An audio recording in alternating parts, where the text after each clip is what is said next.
Une page se tourne pour l'Europe spatiale. La fusée Ariane 5 doit s'envoler, si tout va bien, tout à l'heure pour la 110e et toute dernière fois de son histoire. Tony Tolker-Nielsen, merci d'être avec nous en direct de Kourou, en Guyane. Vous êtes le tout nouveau directeur du transport spatial de l'ESA, l'Agence spatiale européenne. Clap de fin donc pour Ariane 5. Que ressentez-vous et quelle est la portée de ce lancement?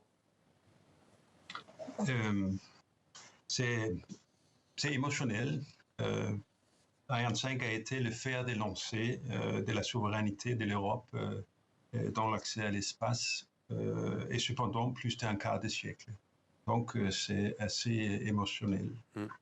Alors concrètement quand même, d'un point de vue scientifique, que va permettre ce dernier lancement, la mise en orbite d'un satellite, c'est bien ça, Syracuse 4B? Oui, c'est Syracuse 4B pour la France et Heinrich Hertz pour l'Allemagne. Ce sont deux satellites de télécommunications militaires. Alors vous l'avez dit, se pose la question de la souveraineté de l'Europe spatiale, puisque l'ESA va se trouver privée d'accès indépendant et souverain à l'espace, en attendant en tout cas Ariane 6. Mais le premier vol, c'est pour quand, d'Ariane 6? Écoute, on ne communique pas sur la date des vol inaugural d'Ariane 6. Ce qui se passe aujourd'hui, c'est qu'on est en train de tester un modèle sur le Patir. On va le remplir dans moins de 2 semaines et faire un test à feu. Et en parallèle, on fait des tests en Allemagne, à Lambertshausen, sur l'état supérieur.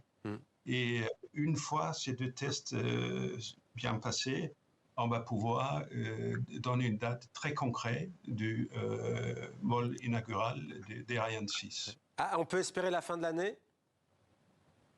On peut espérer la fin de l'année, peut-être un peu plus tard, peut-être un peu avant. On ne voudra pas donner une date qu'on doit dénoncer dans un mois. Ouais. Mais vous n'êtes pas inquiet pour l'avenir donc de l'Europe de l'espace et pour sa souveraineté? Non, je ne suis pas inquiet. On a un glitch temporel. Mais l'accès à l'espace pour l'Europe sera assuré par Ariane 6 et Vega C. Et je ne suis pas inquiet pour ça. Et en plus, il y a beaucoup de startups qui travaillent aussi sur des lanceurs.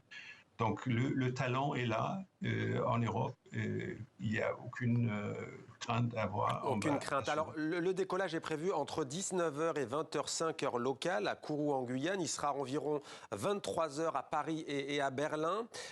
Dites-nous, si vous deviez retenir un temps fort, un événement marquant de l'aventure Ariane 5, quel serait-il? Bon, il y en a beaucoup. Il a assuré l'avantage de tous nos satellites institutionnels. Pour mentionner Rosetta, Herschel Planck, BB Colombo et dernièrement JUICE. Et le lancement du télescope James Webb a été un moment fort aussi. Et une mission d'ailleurs exceptionnelle. Il a été si précis qu'on a pu gagner et doubler la durée de vie de James Webb Space Telescope, qui est quand même une mission qui a coûté plus que 10 milliards. Merci beaucoup Tony Tolker-Nielsen d'avoir répondu à nos questions. On vous laisse donc à cet événement qui marquera à coup sûr l'histoire spatiale européenne et l'histoire spatiale tout court. Merci à vous.